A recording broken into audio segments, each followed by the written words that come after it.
Hi class, welcome to EdVantage. I'm Matt Fisher, your accounting professor. In today's video, we're going to be going over purchasing of inventory. Now, there's some special transactions that take place with regards to purchasing when we might have discounts, or we might have a return, or something called an allowance. So we're going to look at these different transactions, look at the journal entries, and see how debits and credits are affected with these transactions. All right, first let's take a look at the possible discount terms, all right? The first one I'm gonna put on the board here is 1/5 net/60. These are terms associated with purchase and sales of inventory. And what this means is you get a 1% discount if you pay within 5 days. But the net amount of the invoice of that purchase is due in 60 days. All right, so let's try another one. Let's say we saw 2/10 N/30. Can you guess what that means? I think you probably can. It means you get a 2% discount if you pay within 10 days, and the net amount is due within 30 days. So let's apply this to a problem. Let's say that on October 1st, we purchased inventory, something that we're going to later sell, but we purchased inventory for our business on account. So that was October 1st. We purchased $100 worth of inventory, so we're going to debit inventory, and then we will credit accounts payable. I'm going to abbreviate accounts payable $100. Let's assume that the terms are 2/10 net 30 on this transaction. So we pay it on the 11th. That is within 10 days. And so we get this discount. So let's take a look at this. We owe $100, but we're gonna get a 2% discount. So how much are we gonna pay? We're only gonna pay $98 because we're gonna take 2% off of that. 2% of 100 is $2, so we'll pay $98. So then our journal entry is accounts payable. Well, accounts payable is 100. We need to eliminate that because we're paying this off. So we have to get rid of that so it shows that we don't owe any money.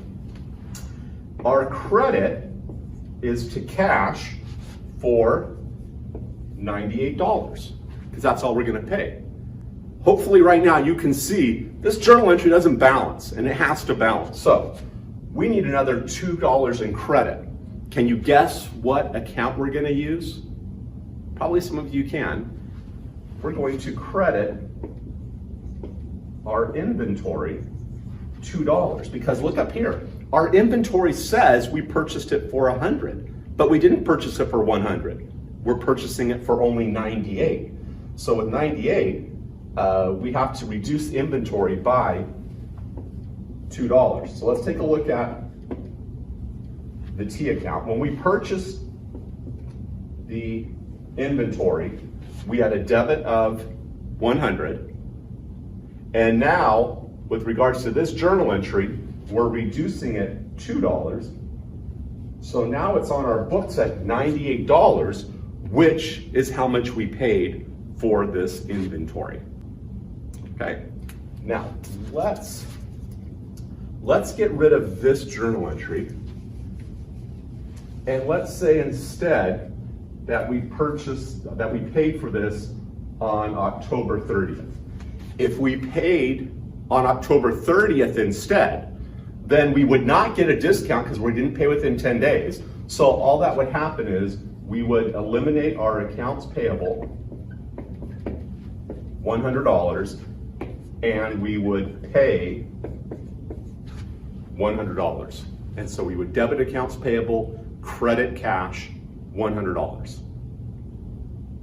All right, so there's an example of a discount taken and then a discount not taken because we didn't pay within the 10 days for this example. Let's now look at a purchase return. Let's change our example here just so that we're using different numbers. Let's say that we purchased $200 worth of inventory on October 1st. So we're going to debit inventory 200 because that's an asset. We now have the inventory and we haven't paid it, so we have an accounts payable 200 showing that we owe money. Let's say that on October 6th, we decide we don't want this inventory. There's something wrong with it. For whatever reason, we don't want it, and we're allowed to return it.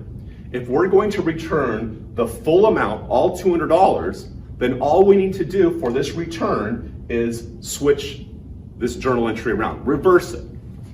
So then we would debit accounts payable, $200, and credit inventory. Now remember, I call it inventory. A lot of textbooks call it merchandise inventory. It's the same thing, right? So now with this journal entry, basically what's happened then is inventory is now 0 and accounts payable is now 0 with regards to these two transactions. We've just reversed it out.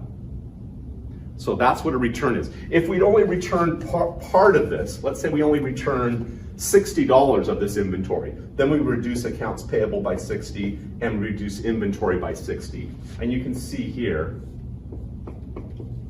if we're looking at our accounts, our original journal entry would have been to debit inventory, credit accounts payable.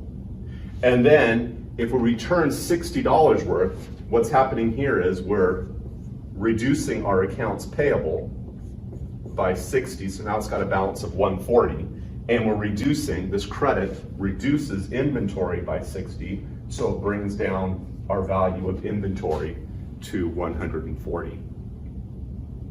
Okay, so that's a return. Now let's take a look at what an allowance is. An allowance, let me erase some of this while I'm talking. An allowance is when we don't necessarily want the inventory, or we're not happy with the inventory, and so we contact the seller and we let them know that we're not happy and possibly we want to return this. And then there's an agreement made between the buyer and the seller that they're going to reduce the price. Okay, so let's use the same information that we purchased it for $200. So we debit inventory, credit accounts payable, and now what happens is we've called up the seller and we say, we're not happy, we're probably just gonna return this. And they say, hold on, if we reduce the price by $40, will you just keep it? Because for the seller, it might be worth it. They don't want the inventory back, they don't have to pay the shipping charges and possibly have to repair this inventory. So for them, it might be worth it to just reduce the price. And for us, it might be worth it. We might say, oh yeah, for $160, we'll keep it. So when there's an allowance, we're going to then reduce the inventory and the accounts payable by $40 each. Like I said, this is what was agreed upon. So you can see here, accounts payable is 200, a reduction in the accounts payable to 40 shows that we now only owe 160 because they gave us a reduction in price. Our inventory was at 200, but since we're only going to be paying 160, it needs to be on our books at 160. Okay? Well, now we've gone over discounts, we've gone over purchase returns, we've gone over allowances. They're simple, and students sometimes struggle because very soon we're going to go over sales returns, sales purchase, and sales allowance. And they're done a little bit differently when we're looking at the other side, looking from the selling perspective. So make sure that you understand the purchase side really well before you go on to the sales side. All right, class, I hope this has helped. Good luck in accounting, and I hope to see you back soon.